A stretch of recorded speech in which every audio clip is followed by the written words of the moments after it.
It was the end, for whatever remains to me of life on the surface of this earth, of every vestige of mental peace and confidence in the integrity of nature, capital N, and of the human mind. Nothing that I could have imagined, nothing even that I could have gathered had I credited old Zadok's crazy tale in the most literal way, would be in any way comparable to the demoniac, blasphemous reality that I saw, or believe I saw. It's Loathsome Things, a horror movie podcast. My name is John. With me is my co-host Josh. Josh, how are you doing on this fine Montag Eve? Oh man, that was beautiful. I am doing better for having heard it, and was already doing kinda swell. So, top-notch stuff, sir. Oh, And man. yourself. I'm guessing, was that a quote? Not to detract from how are you doing, but my question is now a two-parter. One is how are you doing, and two is was that indeed a passage from the shadow over Innsmouth or something similar to it? And how are you doing? It was indeed. I'm doing well, and that was indeed a passage from the shadow over Innsmouth by one Howard Phillips Lovecraft, or as some call him, Hate Brown People. Hate brown people. Yeah. just real into the white people. Oh my God. Terrifying. Yeah. What a troublesome gem that guy was. Wow. Yeah, after listening to there's a series of audiobooks called The Dark Worlds of H.P. Lovecraft. There's 6 of them, and it's just a whole bunch of his stories, including The Shadow over Innsmouth. And they're great. They're read by a guy, forget his name, but he just passed away a couple of years ago, who apparently is also a complete right-wing piece of shit. Hey. Yeah, great voice, though. Oh, good. But, been listening to a whole bunch of those, and yeah, what's amazing is that I read Lovecraft most of Lovecraft, just after high school, and somehow managed to be too stupid to pick up on the racism, which is like, I wasn't great with subtext when I was younger, the suspension of disbelief for me was pretty much complete. So when I listened to, short of me being dumb enough to believe what I was reading, I actually, when he said subhuman savages, yeah, I thought he meant subhuman as in not human. Yeah. Which I guess in his mind he did. Yeah. Referring to them as brutes and animals and, the thick brow and it was just, Jesus Christ, it's so obvious. Yes, it's so obvious now. And then of course, he was of course extremely conservative, but apparently later on when he realized that his fantasy that he entertained in his mind that the upper class, like the aristocratic class, was not going to rescue the rest of us and make America some sort of utopia, he then dumped his political beliefs and became a socialist. Oh, neat. I didn't know that. I didn't either, but apparently still retained his, racism, but apparently tempered it a little bit. Yeah. Which I would translate as racist. Yeah. He was like, at a certain point, he was probably like, you know what, maybe the Asians are okay. As long as they're doing math. Yeah. We can let the Asians go to college here, I guess, maybe. Oh, man. Terrible. Yeah. So for the last 2 years, I've been rereading a book series that I started reading in my teens, the Wheel of Time book series, which is like a million pages of book. I started reading them in my teens around the same time that I started reading H.P. Lovecraft. I never finished it back then, but my goal is to finish it now, and it is really driving home that same thing for me, the fact that my reading comprehension back then was super duper not great. What was that? Would that be Bobby BJ? Bobby B. Jordan? Robbie JJ? No. It's Robert Jordan, but it's not the other one. There's another one with a name just like it that did like fucking Tarzan or Conan books or something like that. It's a different guy, but also the same guy. Fantasy author. Generic fantasy author. Yeah, they're all named Robert Jordan. Yeah. Each one. Robert R.R. Jordan. Correct. Yes. Yeah.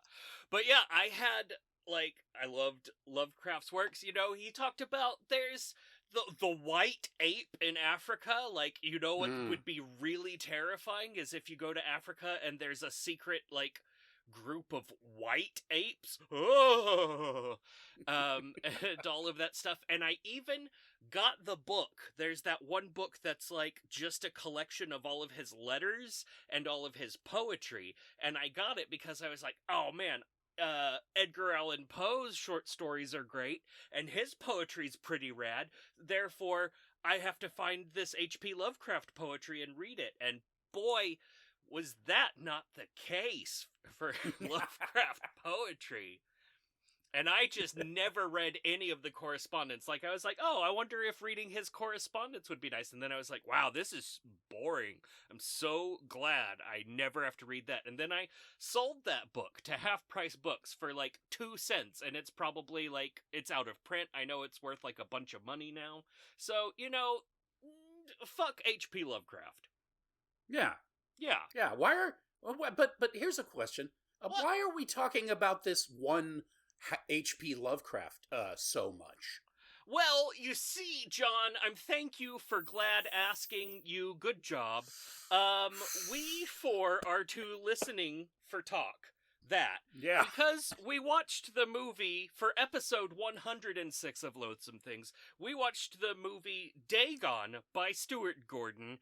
2001 was the year it came out, and it is based on an H.P. Lovecraft writing piece called The Shadow over Innsmouth. Did that make sense? Yes. To me, yes. Probably yes. To me, definitely yes. To others, maybe not. I don't know. Who could possibly say. Yeah. It's good. Yes, directed by... it's weird that this movie came out in 2001 because I must have seen it not too long after it came out. I don't think it had pretty certain it did not have a theatrical release here. It ended up being released on Vestron, which I believe is like a VHS specific release company. I think they're still around, but nice. It was released. It's a Spanish production technically, and it was released in theaters in Spain and was number 12 in the box office there, which in Spain I'm assuming it means you made like $5. Yes, so. A Spanish dozen. Yeah, exactly. And yes, there's Spanish people all over the credits. Yeah. It was produced by a bunch of guys named Fernandez. We had Carlos and Julio Fernandez, a guy named Miguel Torrenche, and then, of course, the infamous Brian Yuzna, who collaborated quite a bit with Stuart Gordon with Reanimator and From Beyond and all those movies with Jeffrey, whatever his name is, that seems to be in all those movies. Jeffrey Combs, yes, the amazing Jeffrey Combs. And Barbara Crampton. Barbara Crampton. Yeah. The amazing Barbara Crampton from Chopping Mall, which I will be picking soon. Yes, I love that movie. Please. It was written by Dennis Paoli, who I forgot to look up, but I know he's written a bunch of shit. Yeah. It stars Ezra Godden as Paul, Ooh. And he's done stuff, but nothing of too much interest. He did a whole bunch of Masters of Horror stuff. He was in 3 or 4 of those. I'm assuming he was in Stuart Gordon's one, if I remember correctly. This was his feature film debut and also the last feature film he was ever in. Not a great actor, but a good foil for Gordon. You know, he does have that Gordon quality where he's weird but also silly at the same time. He's kind of pretty much fits. Kind of Jerry Lewis-esque, which Yes. I have a note about. We'll get there. Okay. It also stars Francisco Rabal, who I guess I forget, was he the priest? I think he was the priest. I think, he was the web-fingered priest, yes. Yes, that's right. Raquel Meronio played his girlfriend, Barbara. Raquel Meronio was a big TV star in Spain, and apparently she was a little hesitant to get naked balls in this movie, but they talked her into it. Oh, thank God. Yeah, they were like, look, all right, okay, you don't want to get naked in this movie, but hear me out. What if we dripped blood on you first? So you're not really naked because there's blood on you. That's right. We will make you a beautiful suit made of iron.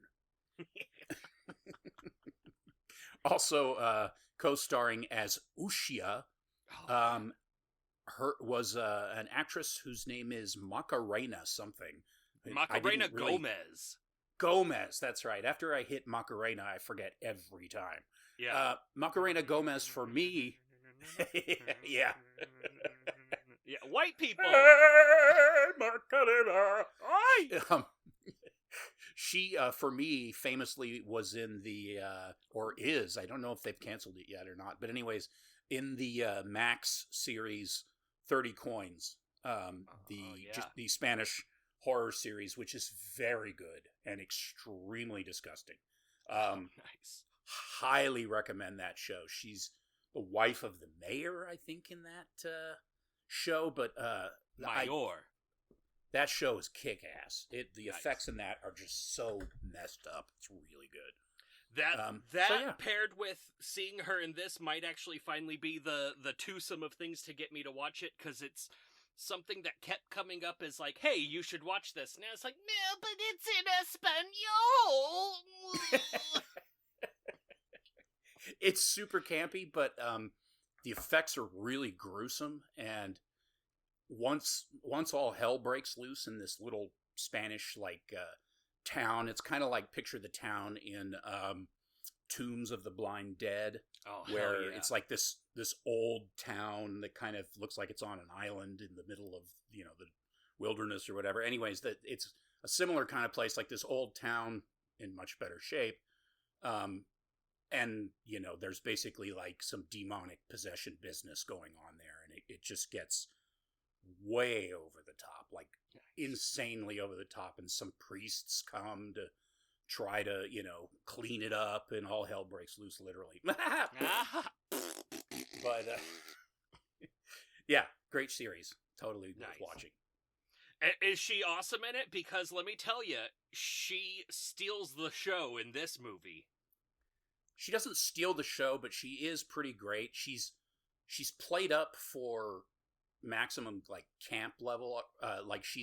They don't want you to like her character, and so she's really good at not being likable. But she kind of wins you over anyway. And she just has such a strange face. As she's gotten older, her face has gotten stranger. Her eyes seem like they get bigger every time I see a picture of her. Nice. So she's great for for genre stuff, just because she has a genre face. Yeah. Macarena genre face Gomez. That's the one. Yeah, and this was also her feature film debut, and she went on to just have a kick-ass career basically in 30 pieces or whatever, coins, whatever. And then also she's in a show right now called Alpha Males or something like that. But then also she's been in a lot of movies and series and shorts in Spain proper, without, having those need to be a crossover pawn to success. Yeah, I think she's pretty famous there. I mean, she has one of those faces that there's no one else that looks like her, really. And yeah, I was thinking about 30 Coins. It's of course the the 30 coins was the sum paid to Judas for ratting out Jesus, and that the church, well, there's evil people in the church that want to collect the 30 coins, because if they're able to do that, they can basically unleash hell on earth, and they're getting close. And I think the final coin, if I remember correctly, is hidden in this town somewhere, so that becomes the focus of all this crazy shit, and it's amazing. Neat. Okay. Yeah, I'm gonna watch that.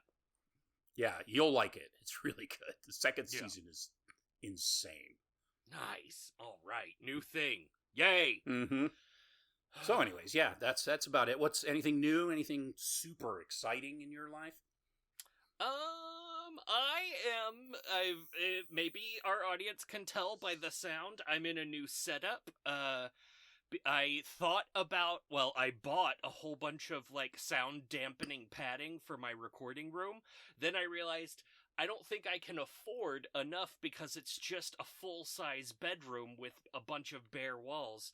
So, I'd been talking to a colleague of mine about recording, and I was like, yeah, instead of recording in a room, you should record in a closet where the clothes are already going to dampen the sound, and it's already a small space with less reverberation. And then I was like, oh, why the fuck am I not doing that? So, I am in fact doing that, and I've got 2 different devices going, one to record, one to talk to John. So maybe this is going to be a relatively hassle-free recording session, unlike last time. The last one was a little crazy, but your editing job was great. I couldn't even remember where the fuck up was, so well played.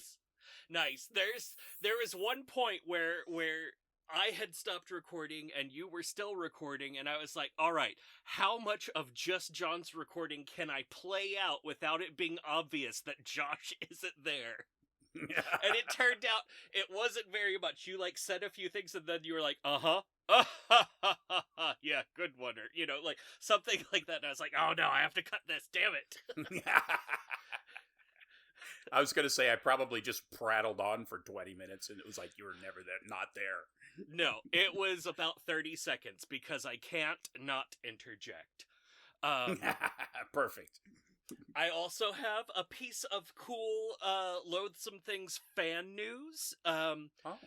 Our youngest listener, one who goes by the name of Gavin, was recently listening to our last episode when he learned from us the F-bomb.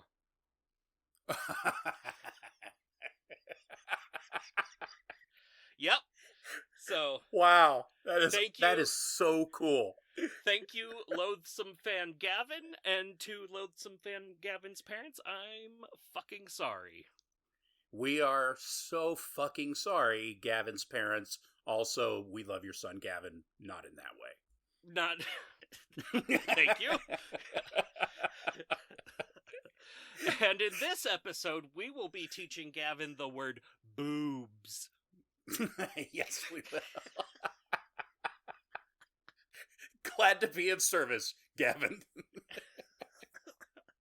Yeah, and that's all I've got. I'm down if you want to, like, dive us in to the deep, murky waters of this film. Let's get to splashing. I don't have anything to go with that. Okay, that's fine. Yeah, it's good. Yeah. We are introduced, the movie opens on a fellow named Paul Marsh, who he's scuba diving, and he finds this giant pit in the bottom of the ocean, which is in the shape of this kind of eye thing, like sort of an eye opening. He scubas his way into it, and comes across a mermaid, sort of, who looks at him with giant eyes and then opens her mouth and has lots of teeth. And it's real scary, sort of, maybe for Gavin. I'm going to stop you right there. Wait. Yeah. Because this is the first piece where Stuart Gordon was like, in this movie, I'm going to play up the full cinematic potential of boobs. Because we don't just see a mermaid with teepees. First we see a mermaid, and then the camera pans down to where her boobs are filling the entire screen. It's like, did you think that she was going to have clamshells? Because no, here they are. But then her mermaid tail falls in front of them, as if to say, oh, just a little peek for you. You see, Stuart Gordon in this film is going for maximum titty titillation. That's another one for you, Gavin. Titty goes with the boobs.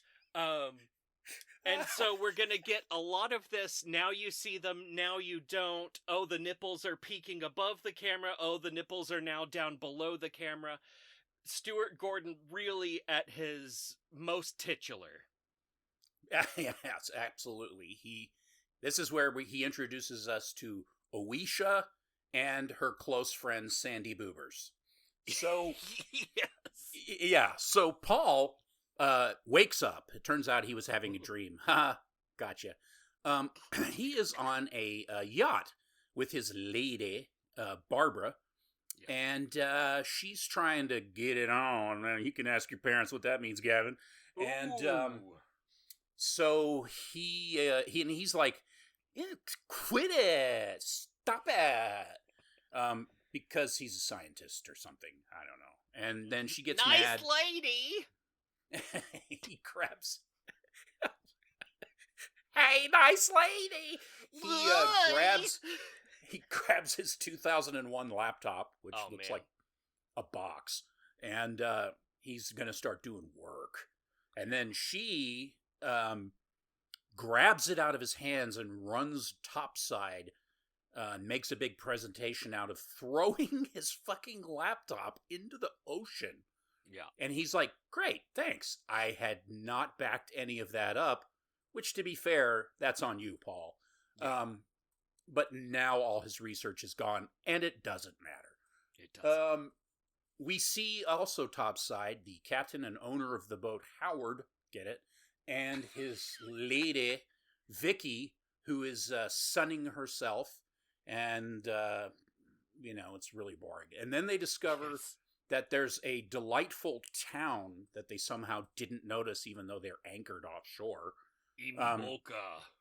Imboca. There's a little town, and they're in Spain. So they keep hearing singing coming from the town, even though it just sounds like weird music. But okay, so whatever. Then a gigantic storm just basically comes out of nowhere, up over the Imboca, and hits the ocean, and suddenly all hell breaks loose, and the boat just goes straight for the rocks, gets mounted right on top of a rock with a huge hole in it. Vicky gets pinned in, destroys her leg, apparently. Now they've got a problem, so they need to try to get to shore and get some help from the policia. And so they bust out the dinghy, and then there's some discussion about who's going to go. Anyways, Howard's going to stay with his lady friend, and then Paul and Barbara are going to hop on the dinghy and make it to shore. About halfway there, the engine peters out, and then they hear gunshots back on the boat, because in the oily blood soup that Howard and Vicky are in, something is coming for them, apparently. You don't really see it, but it's pretty much implied. Okay. So now that the power is out on the boat, well, we can't make it to shore. Well, we can't make it back to the boat. And then they make it to shore. So I don't really, whatever. They make it to shore. They run around looking for somebody. They find their way into a church, which is a church for the esoteric order of Dagon. Hell yes. And cool. It's got the eye thing on it. And it makes Paul go in his brain. Jogs his memory. And then they run into the priest inside the church. And the priest is extremely creepy and very pallid. Wet. And he tells them that Barbara should go to the hotel, and then me and Paul will go with fishing guy back by the boat to go get Howard and Vicky. So Barb heads off to the hotel, runs into the guy at the hotel who's just kind of just sitting there leering at her. The weirdest guy. He's so weird. He doesn't speak. He doesn't do anything. All of a sudden, he gets so much screen time too. Yeah, yeah. He grabs her by the neck and tries to malign her, and then the priest shows up and she freaks out. He ataka. And then the priest suddenly grabs her and him and the creep behind the counter, manhandle her and take her away, I guess, or something. Paul arrives at the boat with the creepy fishing guy with his sunglasses on in the storm, hops over the top of the boat, goes down and discovers that, oh my goodness, Howard and Vicky are gone, but here's a bloody towel. Yeah. So that happens, and it's really exciting. Then Paul goes to the hotel, and he has another lengthy encounter with the guy behind the counter who just stares at him, and while Paul's going, Rumo, Helpo, I mean, it's just like, dude, you are so obnoxious. And so somehow that works, and he gets a room. Worst room. It's really disgusting. Everything's filthy. The bathroom is absolutely disgusting. He goes and sits down, and he has fallen asleep, and he's dreaming again, but he thinks he's awake, and he sees Barbara show up in the room, and Barbara just kind of has her back to him, walks to the door. When he tries to get her attention, she turns around, and it's that lady again. Nice lady.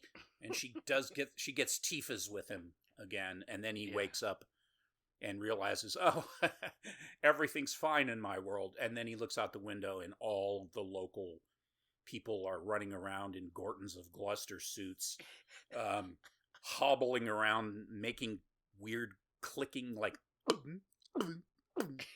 bullfrog noises and stuff. Yeah. It's amazing. Yeah, this town is so fucked up.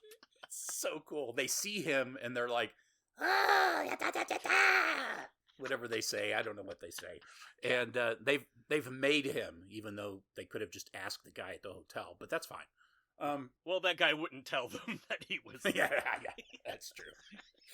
So they get up to his room as quick as they can, which takes about 3.5, 7 hours. Yeah. In the meantime, he's able to hobble together some sort of bolt lock, which was so stupid. And then they, of course, break it open in like seconds. And he bails out. He gets out of there, and he's off to the streets. And then he finds his way into a tannery of sorts. And in the tannery, he finds the drying husks of human skin, or of humans, and then he looks over and finds a fresh husk hanging of Howard. And we know it's Howard because he says it's Howard, because otherwise we wouldn't know it's Howard, because it doesn't look like Howard. Yeah. Oh no, that's Howard's husk. I know. I was like, is that Howard? And he's like, oh no, Howard. Like, oh good. Thank God. Thank you. So now they're all in there looking for him, tearing the place apart, and they've got torches and stuff, and he manages to set the thing on fire and bail out. And then he's roaming the streets of Imboka and comes across a drunk guy with a really gnarly scar right down the length of his nose. Man, that thing is fucked up. Oh, man, his name is Ezekiel. Yeah. And he is the only, if you've read The Shadow over Innsmouth, there's one drunken, fully human person on the island that just lives there. And they leave him alone because he's just crazy and drunk. He's a little kooky, you know? He's just nutty. You take your fishing boat to Alvarez. In the story, at least, Lovecraft explains that he takes 2 of the 3 Dagon oaths, but he doesn't take the final oath. But because he's taken the first 2 oaths, they won't kill him. Oh, that makes sense. Which is so Lovecraft that he's like, has to think of every little, people are going to wonder why the drunk guy's alive. I better put that in there, which is kind of awesome. So anyways, in the movie, no such luck. He's just a drunken asshole. Ezekiel basically explains that the island used to do just fine, and then one day, no fishy. And Captain Orpheus Combaro, who is some fishing captain, basically introduces this kick-ass idea at church that they need to stop worshiping God because God is bogus. And they need to start... kick-ass idea. They need to start worshiping Dagon. Yeah. Because he's going to promise them shit. And then come the fish. They all sign up. Most sign up. Yeah. And right away start getting fish and gold in the form of weird Dagon-y things. Decor. There's a few holdouts, including the priest that the Captain Orpheus Combaro beats to death, like fucking caves his head in with a hammer. Ezekiel, and this is all, we're seeing all this in flashback as Ezekiel is a little boy.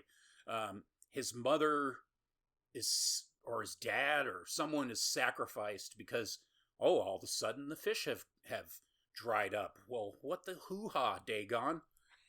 And then, Dagon's like, well, I forgot to mention you guys are going to need to start doing some sacrifices. Yeah. So, all of this really sours Ezekiel to the Dagon way.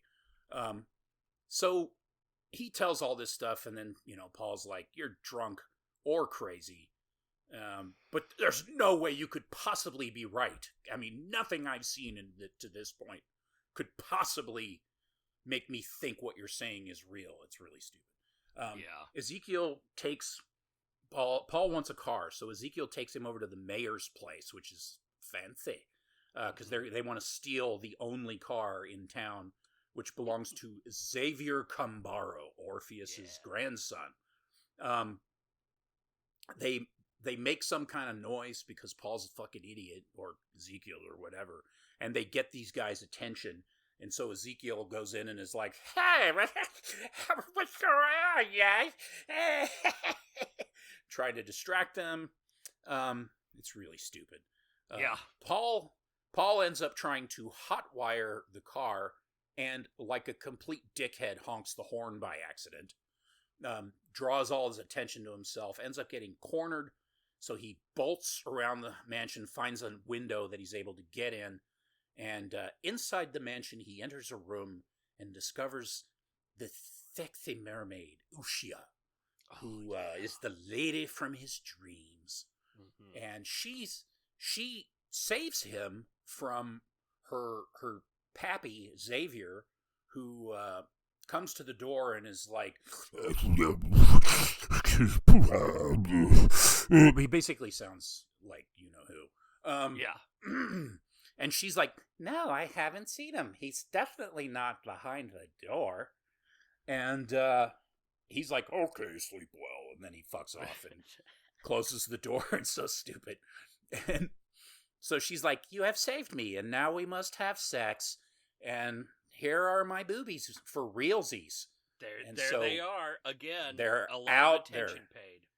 Right out in there and in his hands, and he's making out with her. You kind of get the impression it's almost against his will. Like he's just kind of being coerced. And he's ready to, he's like, yeah, let's do this. And he like whips her bedspread off, and oh great, she has tentacles instead of a lower body. Apparently. I don't know. I don't understand the biology, but that's what she's working with. Yeah. He first noticed it because he went down below the boobies and felt the strange gills between her ribs. And he was like, oh my. oh, wait. Now, if I'm not mistaken, this is... Well, it's not the first time, because they use really bad CGI in the beginning when we see the pit, but the tentacles in that scene are CGI, if I remember correctly, and they look really bad. Yeah. But nothing compared to what's going to come later. So, anyways, he freaks the fuck out, as you would. I mean, let's be fair. That's gross. And now he manages to get the car started and drives away, and the movie's over. No, then he crashes. He crashes the car. That's right, because he's a dick.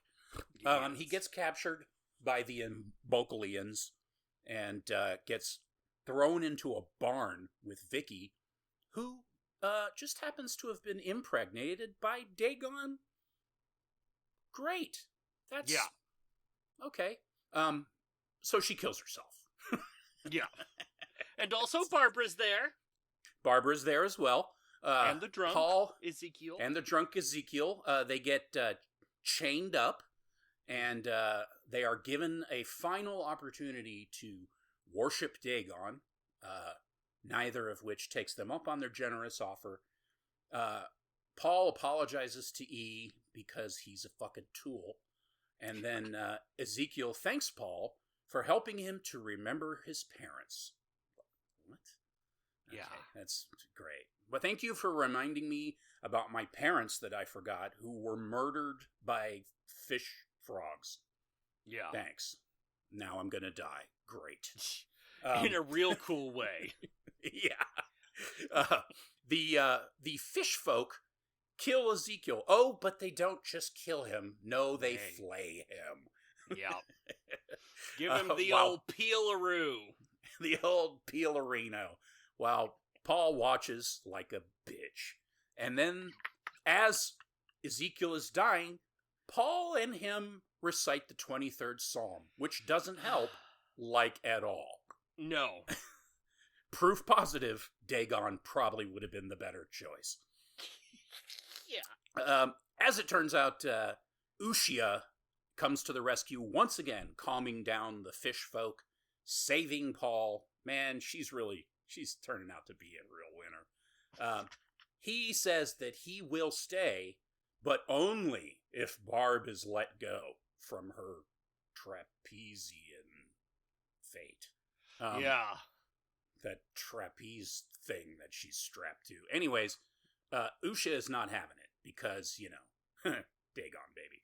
So, Paul was like, I'm going to drive a hard... Okay. So he agrees to marry Usha, who has the priest arrange the marriage, and then she leaves, and then while she's gone, he kills the guards, he kills the priest, he bails the fuck out, and finally grows a pair of balls. Movie over. Oh, wait. Nope. At the church, he discovers a hidden passage to a ritual chamber. Oh, nice. And in this ritual chamber, there are fish folk, what gather to watch Ushia offer naked Barb to Dagon by lowering her into the old pit, into the sea, via trapeze chain thing. It's great. I mean, it's great. She flies through the air with the greatest of teats. Correct. Paul burns up some more fish folk because he likes burning shit. It's a little bit of a one. pyro. Yeah.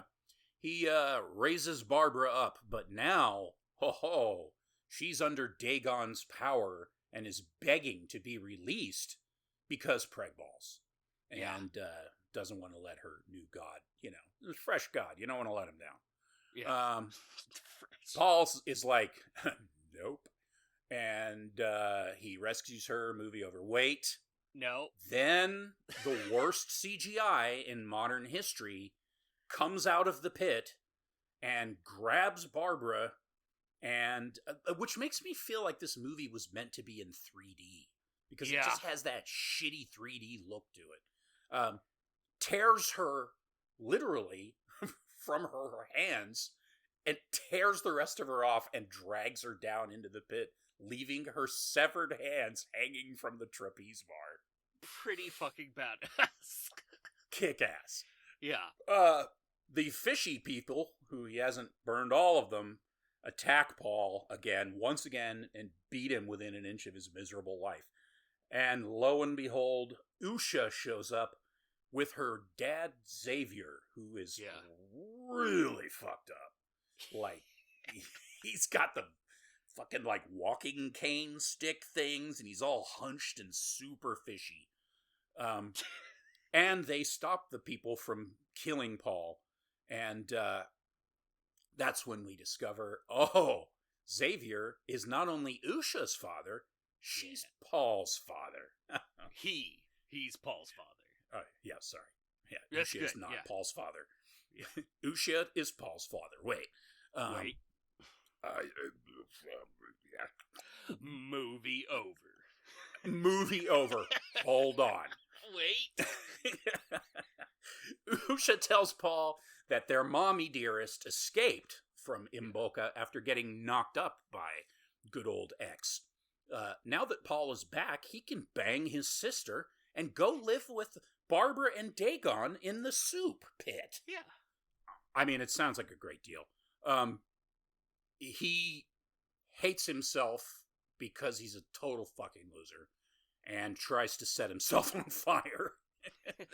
He succeeds. He does, in fact, set himself on fire. Well, yeah, he tries to burn himself to death, but he does manage to set himself on fire, that's right. And then Usha grabs Paul and dives into the juice, where Paul instantaneously grows some gills, okay, and is basically resigned to his fate to bang his sister in a watery hell with Dagon, his new god, or something. Yeah, in the hole from his dream. Yeah, in his dream hole. Movie of it. Yeah, every dream is a wish, John. It may sound as if I hate this movie. I, however, love it. I will say, so I mentioned last time that the last time I saw it, I rented it at the same time as May, and I didn't remember liking it. I have to say, I did not remember the end of this movie at all. All I remembered was that he went to a town and there were like kind of fishy people there. So I'm thinking maybe I didn't finish watching that particular DVD. Because the end of this movie is where it's at. And the beginning of this movie is forever and not where it's at. Where it's ain't. Yes.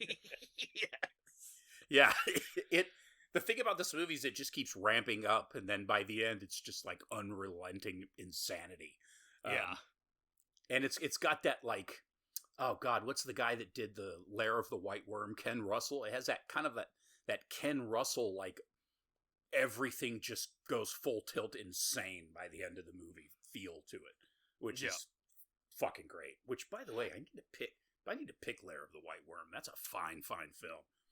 There are still, surprisingly to no one, a lot of movies that we need to watch. A lot. Yeah. But yeah, and also it's appropriate to H.P. Lovecraft. Like, that's how an H.P. Lovecraft story is. It's like 90%, oh my god, will you just get to the point? And then at the very end he was like, and then it turned out that the whole time it was a monkey or something! He played cello at a window. It's I wouldn't call it a faithful adaptation, but it borrows in large part what it needs to. The story is obviously better, and that's, as is usually going to be the case, but in this case for sure the story is better. I mean, the Shadow over Innsmouth is one of his better stories for me, and yeah, I mean, it's got its slow points. It's Lovecraft. It's, he's very pedantic, but it pays off. And but this movie's fun. I mean, it's Stuart Gordon, and it plays like Stuart Gordon, but it has this weird kind of surreal quality. They do some pretty cool things with light. There's some cool camera shots. The sound effects are actually pretty cool, and like you said, I mean, by the time you get to the end, it's just pretty much bonkers. Yeah. Yeah. And I mean, all throughout it, you're getting these cool little hints. There's the part where the priest, points towards the hotel and you just catch a little hint of the webbing between his fingers. There's other, like, bits where, like, oh, wait, was that a tentacle that came out of that dude's sleeve? And then, like, towards the end, he's in a house and there's a little kid that's like, "Daddy, Daddy, Daddy." And then his dad shows up and his dad is like a giant razor-toothed, like, strongman with humongous tentacles instead of arms. And then at the end, you know, there's the really unpleasant scene with her getting dunked in the water and then him slowly, like, pulling her out of the water, but now she's covered in, I'm guessing that's supposed to be Dagon semen that she's covered in, and she's like, goopy. "Kill me!" Yeah. Apparently he breeds by just covering you with so much semen you can't help but get pregnant. Yeah, and then yoinking you to death. Far be it from me to know the ways of the Dark Ones. Yeah. Dagon's... You just can't comprehend his plans. No, it's beyond our comprehension. We are literally incapable of comprehending the the oceanic evil what is Dagon. Yeah, all we can do is lower a nice lady down into his boom boom water, and then everything will be better. Correct. Yeah. Oh yeah. I mean, if you're a huge fan of Lovecraft and you're a huge fan of movies, it can be a little rough because there's not that many decent adaptations of Lovecraft's work in film. There's a bunch of stuff that, you know, they say it's based on Lovecraft, but it's not, and it's total shit. I mean, it's based on it, maybe, but it's not taken from any specific story. Then there's stuff where it's like adaptations of his stuff is just really bad.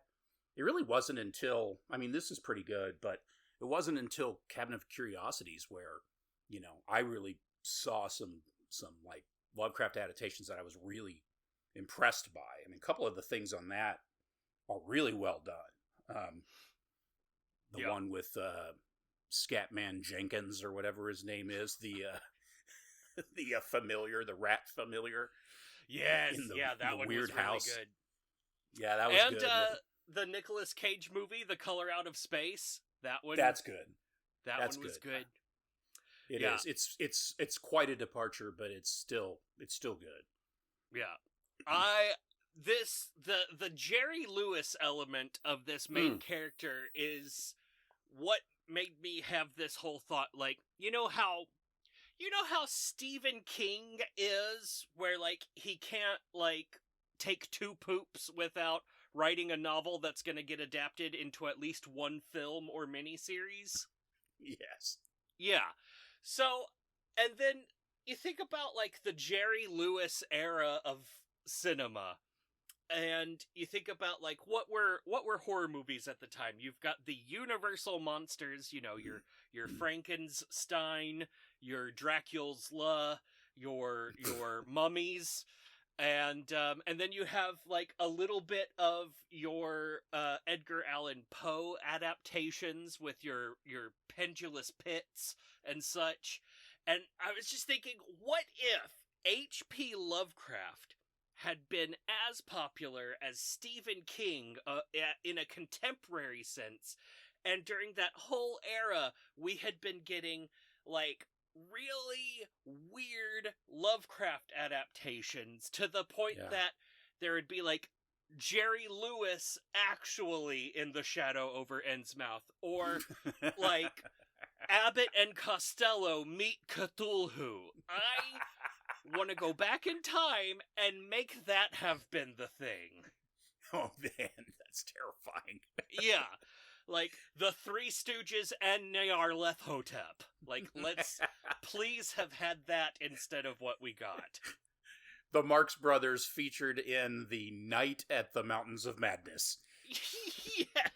Yes. Elder One Soup.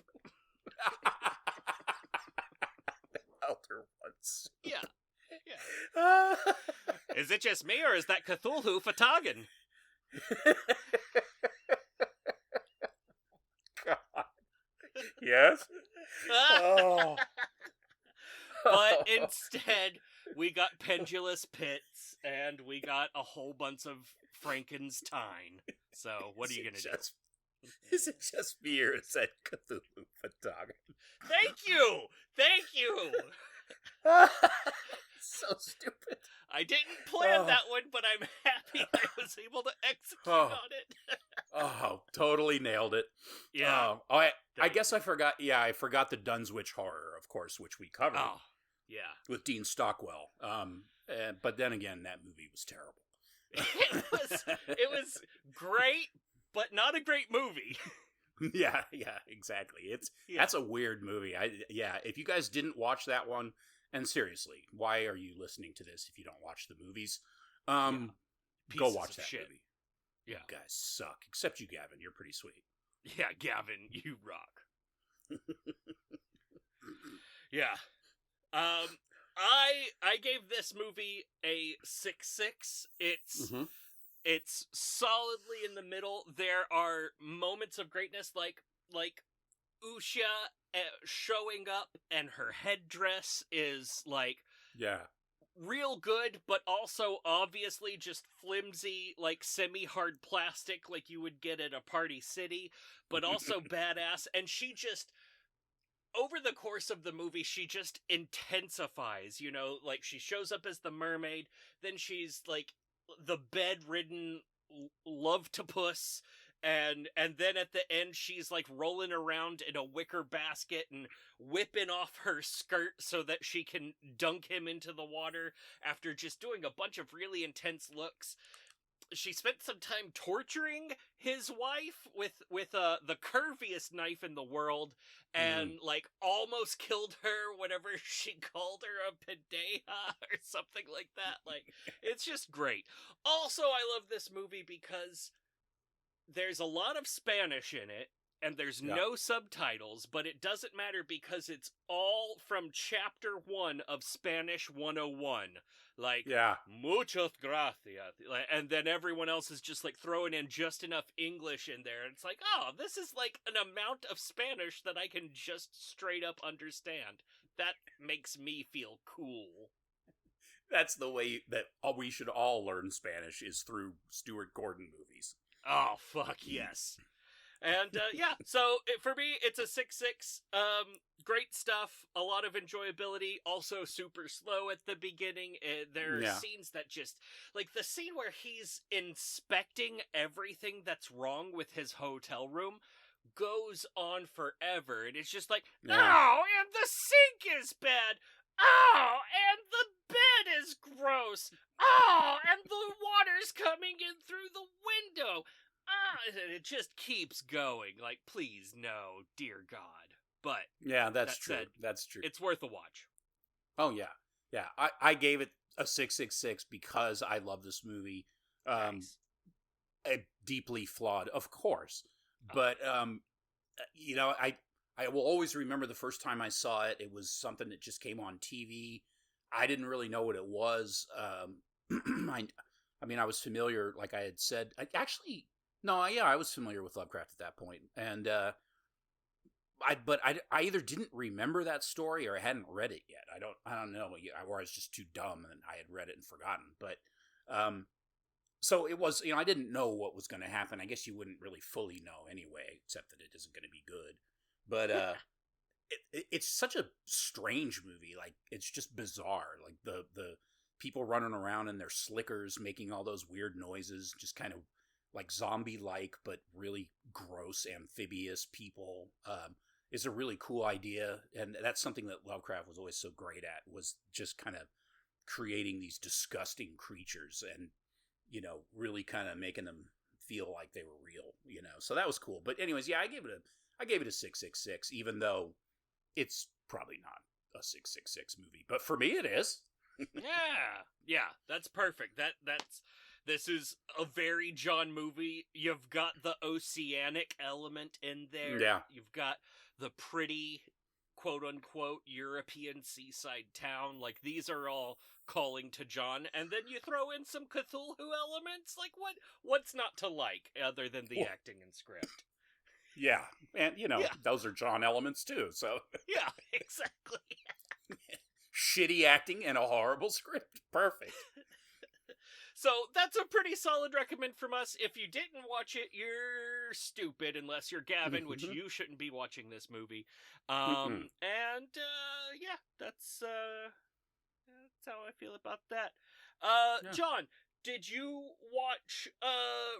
rewatch or revisit Black Mountain Side? Yes, it's a fine film. I like how paranoid and fucked up it is. Like, it just gets worse and worse for those guys, and you really feel it. I mean, it's over for them before they even have a clue. You can just tell, even the first time you watch it, these guys are fucked. I mean, it's a horror film, so they're fucked. But I mean, yeah, it's not like, oh yeah, this is gonna end well. It's like, but yeah, I like that movie a lot.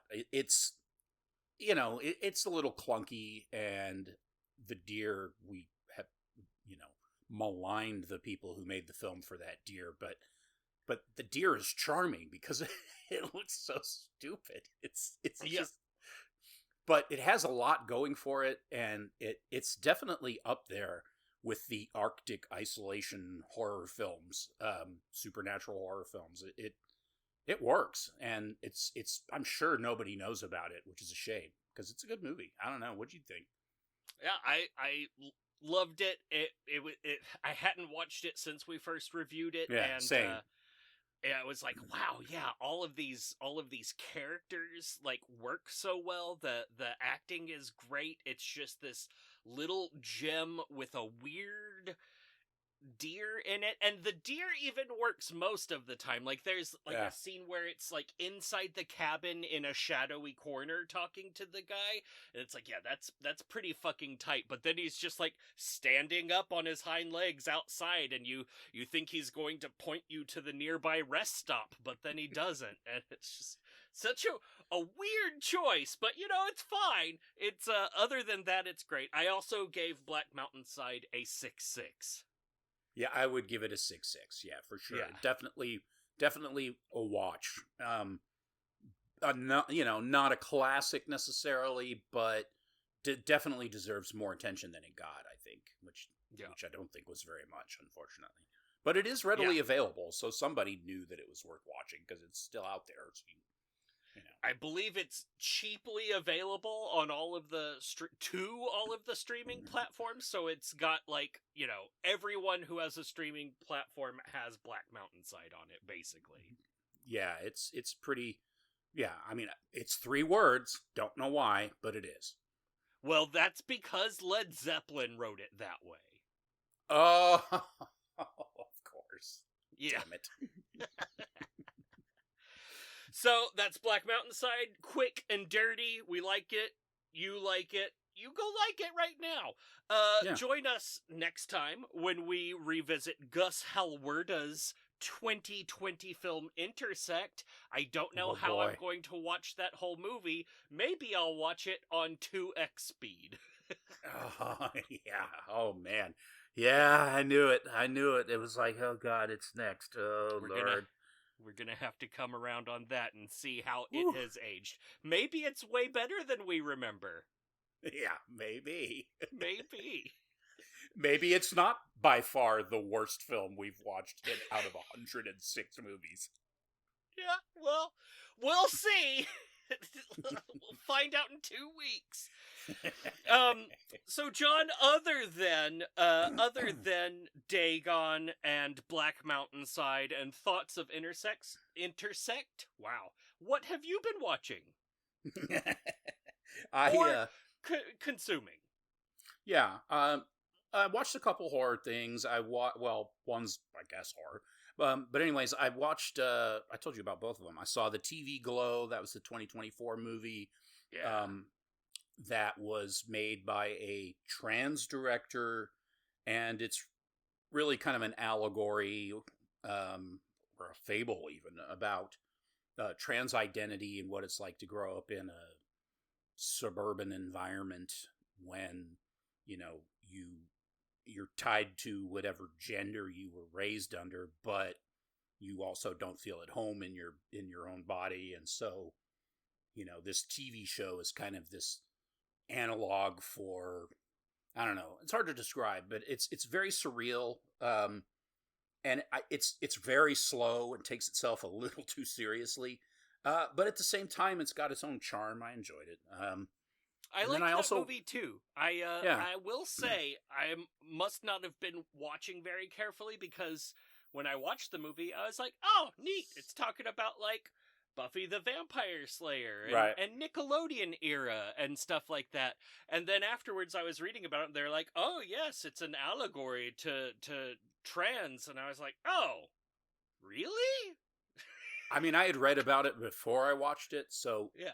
I don't know if I would have picked up on it either. I mean, it seemed, when I knew, it was obvious, but I could say that about Dagon. When I first watched it, I should have known the story, but I'm pretty sure I had read it already, but I didn't. So whatever. But but also back then we didn't have like IMDb, like, or we True. did, but it was a fledgling, and like with Dagon, that's not the title of the short story, and unless you like have it on the cover of the VHS box or whatever, you're like, oh well, I don't know which one this is from. That's true. And to make it more confusing, he wrote a story called Dagon. Yeah, what a piece of shit. Not one of his best, so it's kind of forgettable. But anyways, yeah, I thought that was a good movie. It was, I mean, it had that whole purple light thing that kept me away from Sound of Violence, but but it was good. It was worth watching. And then I also watched The Coffee Table, which also was a Spanish film, 2022, about a couple. They have a young baby. They buy this piece of shit table from a con man furniture salesman and get it home, and terrible things happen to them. It's really fucking dark, and I loved it. It's really good. It's like a very, very dark comedy, and when I mean very dark, I mean really dark, like super bleak. Yeah. Not for everybody, because it's a sensitive subject, but a very good film. It just sick. Whoever made that is sick. Yeah. That is one sick Spaniard that made that movie. I watched it today, and I was blown away. Like, I was not expecting it to be that or like that or anything, and it's tremendous. But yeah, huge content warning before you watch that. Like, just maybe if things about children are one of your triggers, like, don't go there. Just don't do it. Just don't do it. If not, it's great. Like, I love the way that it has all of these different pieces that slowly build up to the big crescendo moment. And even, like, because a huge part of the movie is us knowing and the characters in the movie not knowing, but even then it has this one last trick up its sleeve where you don't know that that's the case until the end, and it's just horrifically superb. It is, like, perfect human suffering, the movie. Yeah, it's amazing. It sounds like it's super heavy. It's really not, but it is extremely dark, and for some people it might be too much. Having said that, sometimes you'll hear, when people say, "Oh, it's always better when they don't show you something because it's just more impactful than if they actually show you." Some things it's just better if it's left for the imagination. Generally, with horror movies, I don't agree with that. Like, I just don't. I don't like. My dad used to say that about The Thing. I didn't need to see all that. That was all just bullshit. And I'm like, okay, you kind of missed the point on that. I get it, but you also kind of missed the point. But with this movie, they don't show you the horrible things that happen. You don't see them. And for me, it makes it way more effective, because you aren't focusing on, some sort of a special effect or any of that stuff. You're just dealing with the emotions, and those are serious emotions, and they're handled really well. So, I mean, yeah, it's a great movie. It's a great little movie. I was really impressed. Yeah, tremendous. I'm gonna have to dive into that director and see what else they've done, and then prepare myself before watching any of them. I know. Because I don't even know what that sick fuck has up his sleeve. Oh, what a piece of filth! How about you? What stuff have you experienced? I don't know what I'm saying. I finished The Pit. Watched the series finale of that. It's tremendous, great stuff. Get out there and watch it. If you enjoyed ER, you'll like this. It's even better. Cool. More Wheel of Time. I haven't had a lot of time for movies. That'll change for our next episode because I have time off coming up, so I'm gonna watch a whole bunch of horror movies. Nice. But yeah, I've just been reading more Wheel of Time, doing normal things, being a real boring person. If that helps. Sure, why not? Yeah. Good. It's good podcasting to hear someone not have anything going on. I music-wise, I guess there was one record I wanted to mention. There's a death metal band out of Massachusetts named Ancient Death, and this was their debut record called Dissolution of Ego. It has the same artwork that one of the classic Florida death metal bands used this artwork, and it was an artist whose work was originally commissioned for a bunch of Lovecraft books back in the 80s and 90s, if I remember correctly. Anyways, these guys reused the same artwork, and it's really cool. It's like a bunch of creepy looking eyes. It's probably supposed to be Shoggoth. Hell yeah. But anyways, the album it's got some progressive elements, some like thrash metal elements, so it's not quite as raw as some of the, more intense death metal stuff. But then there's also parts where they kind of like break it down and it gets more melodic, and there's actually some like instrumental interludes and stuff. There's a bunch of bands in death metal that are starting to incorporate, more diverse elements in their sound, and it's making the music a lot more interesting for people who, can't tolerate raw death metal, which is pretty intense. So that's a really good record. So you guys should check it out if you like heavy music. Nice. That's about it. What was the name of it again? Ancient Death, Dissolution of Ego. Nice. Yeah. And John, did you watch the season premiere of season 2 of The Last of Us? Oh, yes, I did. I watched the season premiere. I did not watch the second episode. I know that some big shit is going to happen because I read a fucking headline online that spoiled it for me. But because I hadn't played the second game, so I didn't know what was coming. But yeah, I watched the first episode. It was great. It was really good. Nice. I'm looking forward to the rest of the season. You? I didn't even think about the fact that the second episode is out already. Yeah, it just came out yesterday, Last night, right? Yeah. I think we're gonna watch it tonight. So anyway. Yeah, I think probably the same for us. Yeah, the first episode was great. We've got, the building blocks of a good adventure going. I was real worried about this season because of like the fucking Severance and other show like the other one from him, The Mandalorian, where like you have a season 1 and then you take a big long break and then season 2 is a bucket of shit. I was like, man, I hope they don't bucket of shit this one. And so far, it is not bucket of shitting. Gavin, bucket of shit. Yeah, no, they pretty much picked up right where they left off, and it felt the continuity was there, and quality was there too. So yeah, I'm looking forward to the season.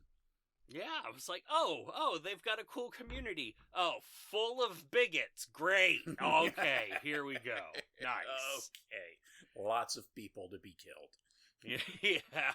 At least they're not canna bigots. Those people were even worse. Yeah. Canna bigots. The best. Yeah. Oh, just the best. Nice. All right, well, I think that wraps up all of the business. Oh, wait! One more thing. Oh, yeah. Wait, 2 more things. It's the time of year that comes around once a year when I ask John, yes. Do you want to do this podcast for another year? Oh, Fuck yes, I do. Okay, nice. Every time I ask, there's a little quiver of fear in my heart. This is the most fun I have all week. All fortnight. Yeah. Oh my god. Yes. Nice. Yeah. Yeah, it's the one time every 2 weeks that I talk to someone else. That isn't like this. Yeah. No, I already did it. Okay. What time do you need it by? Okay. Oh shit, I forgot. Damn it. Yeah, I'll do that right now. When do you need it by? Is the thing. Yeah, I guess I'll get large is fine. Yeah. Okay, so we'll do another year, and as that question is always accompanied, sort of, or whatever, it's time for us to bring it back around to Frank Henenlotter's filmography. We did it last year with Brain Damage. This year, we're next one up. It's his 1990 film. Little one. There's no more Basket Case. We did Basket Case 1, 2, or 3. We did Brain Damage. This is another one. I've been looking forward to it. I still haven't watched it, so I don't fully know what to expect. But really, what could one even think to expect from a movie called Frankenhooker? So good. No, I've seen Frankenhooker. What am I talking about? So good. Yeah. Are there major content warnings? Because I don't know. I don't know whether or not to tell the people to watch a movie called Frankenhooker. I mean, no, not really. Unless you just can't handle anything in a campy gore film. Yeah. There's no, like, I don't remember there being any dead, killed children or anything like that. I think most folks, except Gavin, should be okay with it. Gavin, don't watch Frankenhooker. And don't ask what that means. But if you need to know, ask your mom and dad. Maybe just your mom. Don't ask your dad. You don't need to know. Don't even go there. No. That guy's Canadian. What are you going to do with that? Poor kid. We've ruined his life. Yeah, he's like, oh, great. On top of social media, my life is going to be cataloged on a podcast called Loathsome Things. These two idiots talked about me for an entire show. Two idiots that have never met me talking about me. Why? Oh, you could put this in your scrapbook one day, Gavin. Oh, yeah, scrapbook. Yeah, well, maybe. It's good. You got to get those scissors with the special little, like, patterns on them. Yeah. Good reference, Josh. Oh, boy. Yeah. Whew. All right. Good thing I'm soaking wet. Yeah, I know. This closet is great for recording, except that it's right next to the giant air conditioning unit on the other side of the wall. So to make this work, the air conditioning has to be turned off. Oh, well, there's a treat. Yeah, so I'm getting real tepid up in here. You've got an entire area of your house that smells like your balls. Yes, there it is. It's like, Josh, why does the closet smell different and bad now? It's like, oh, I recorded a podcast in there. You know what I mean. Oh. Nice. My home office thanks the closet for the smell sacrifice. Your home office is taking a breather. Literally. All right, y'all. Go out there, do nice things to bad people. Just kidding. Don't do that. But don't do bad things to nice people either. So, I don't know what I'm trying to say. John, why don't you say something instead of me? Where as always, it bears repeating. We're sorry that you all